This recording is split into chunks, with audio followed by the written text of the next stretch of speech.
En la clase de hoy vamos a estudiar las alteraciones de la función renal. Para eso vamos a repasar brevemente cuáles son las funciones del riñón.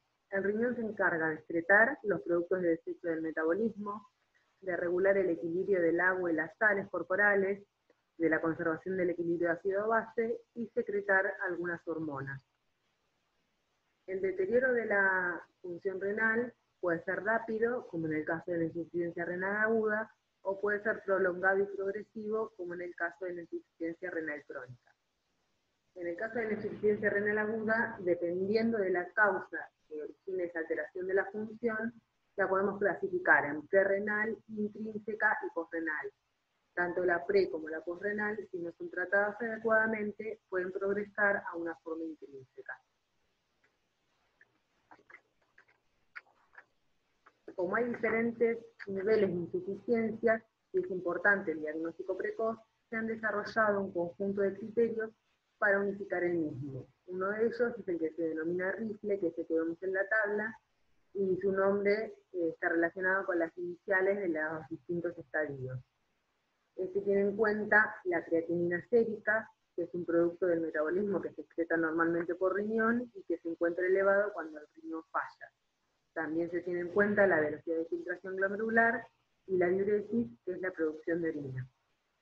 Existen varios criterios, diferentes tablas, pero todos los estudios coinciden en que a medida que aumenta el grado de daño, aumenta la probabilidad de mortalidad de los pacientes. Cuando se llega a la categoría de fallo, la mortalidad es de alrededor del 50%. Hasta la injuria o daño el proceso es reversible, pero desde el fallo, si bien puede ser reversible, se necesita terapia de reemplazo renal. Con respecto a la creatinina como marcador, no es el mejor porque es poco sensible, ya que la filtración glomerular tiene que caer 50% para que la creatinina aumente. Entonces se están buscando algunos otros marcadores que puedan ser más sensibles y detectar el daño renal cuando todavía no esté tan deteriorado.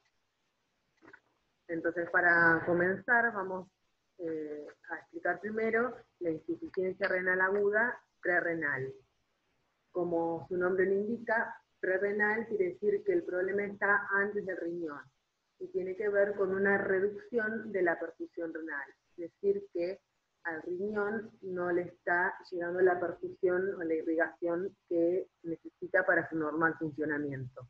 Esto puede deberse a una anomalía cardíaca, como por ejemplo en una insuficiencia cardíaca, a un inadecuado volumen vascular, puede ser pérdidas gastrointestinales o grandes hemorragias, o por una obstrucción del flujo arterial renal.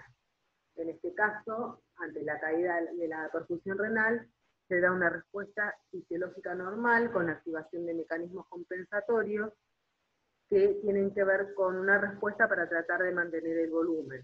Esto está mediado por la hormona antidiurética ADH y el sistema renina-angiotensina-aldosterona.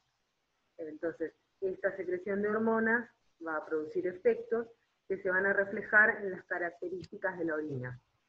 La orina va a tener un volumen reducido y va a estar concentrada porque se está reabsorbiendo agua, la concentración de sodio va a estar baja porque a través de la aldosterona se está reabsorbiendo más sodio y va a haber una alta concentración de productos nitrogenados que se excretan normalmente en la orina y al estar reabsorbiéndose agua, estos van a quedar más concentrados. Lo importante de la forma prerrenal es que si la reducción de la perfusión renal se mantiene en el tiempo, puede progresar a una forma intrínseca, mientras que si el problema se resuelve, es completamente reversible. Ahora vamos a pasar a lo que es la insuficiencia renal aguda intrínseca, cuando el daño está propiamente en el riñón. Hay diferentes causas de insuficiencia renal aguda intrínseca que pueden lesionar primariamente alguna parte en particular del riñón, pero que durante el proceso de la lesión, en definitiva, terminan lesionando todo el riñón. En el caso del origen tubular tenemos la necrosis tubular aguda, en el daño vascular, la enfermedad que se conoce como síndrome urémico hemolítico.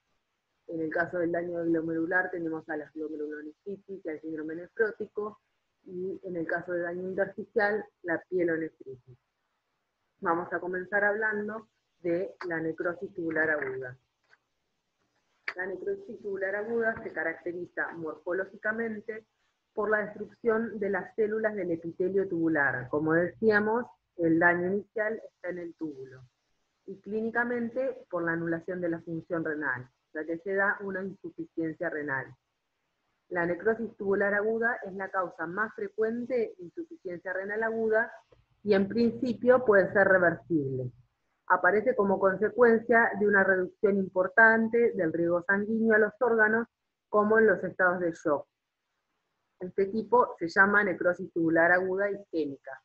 Si bien hablábamos que la prerrenal también es por una reducción de riego sanguíneo, acá en el caso de la necrosis tubular aguda es cuando la reducción es bastante drástica, como en un estado de shock, y se mantiene en el tiempo.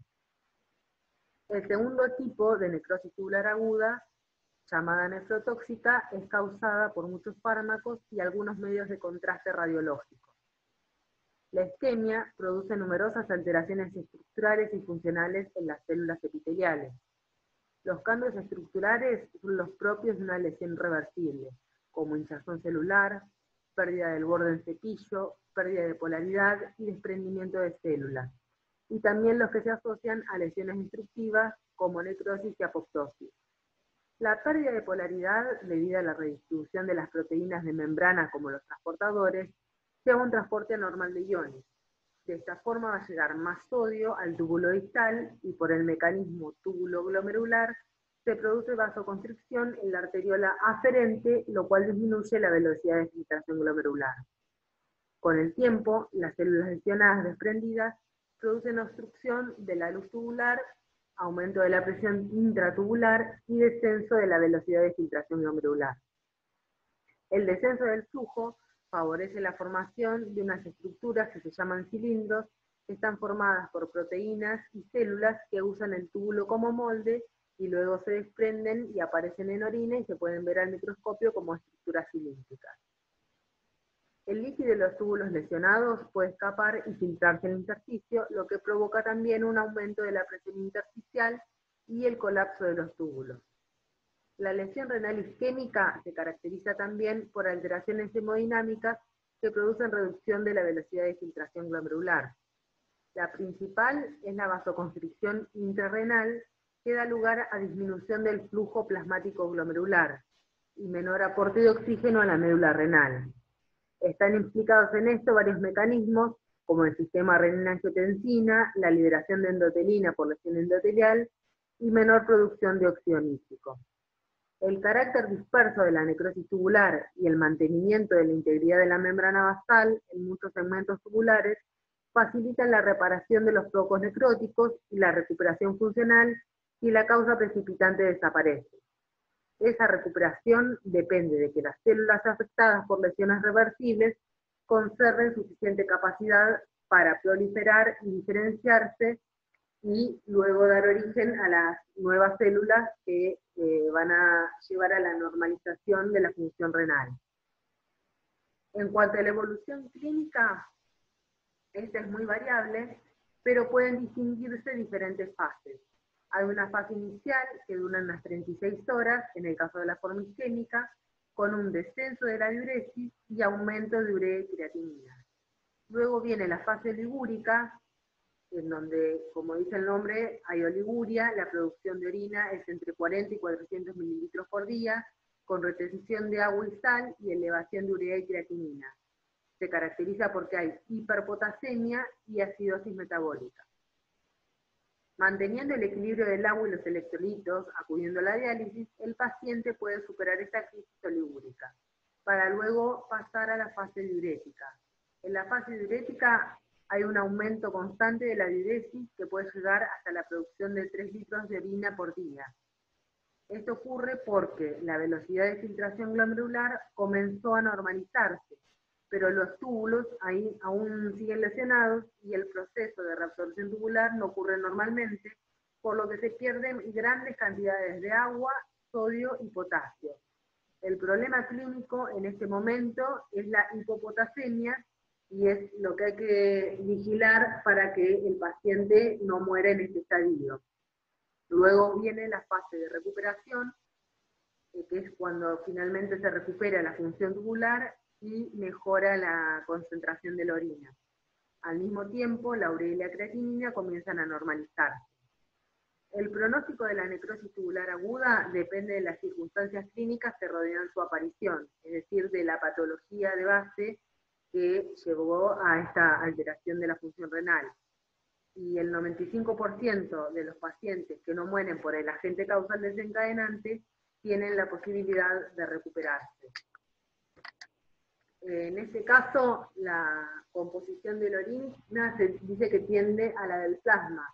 ¿Por qué ocurre esto? Porque, como decíamos, el riñón pierde la capacidad de concentrar la orina y de intercambiar sustancias a través del túbulo. Entonces, cuanto mayor sea la lesión, más parecida va a ser la composición de la orina al ultrafiltrado que se obtiene inicialmente. Además, vamos a ver ciertas estructuras características en el sedimento urinario. El sedimento urinario se obtiene luego de centrifugar la orina, y lo que se obtiene en el precipitado se mira al microscopio. Entonces, en el sedimento urinario, en este caso, vamos a ver cilindros granulosos, que no son esas estructuras que decíamos que se formaban en el interior de los túbulos renales, formados por proteínas y células con la forma del túbulo, y que luego se desprenden y aparecen en orina. Y también vamos a ver las células epiteliales que se van desprendiendo como consecuencia de los procesos de necrosis y alteraciones de las células tubulares.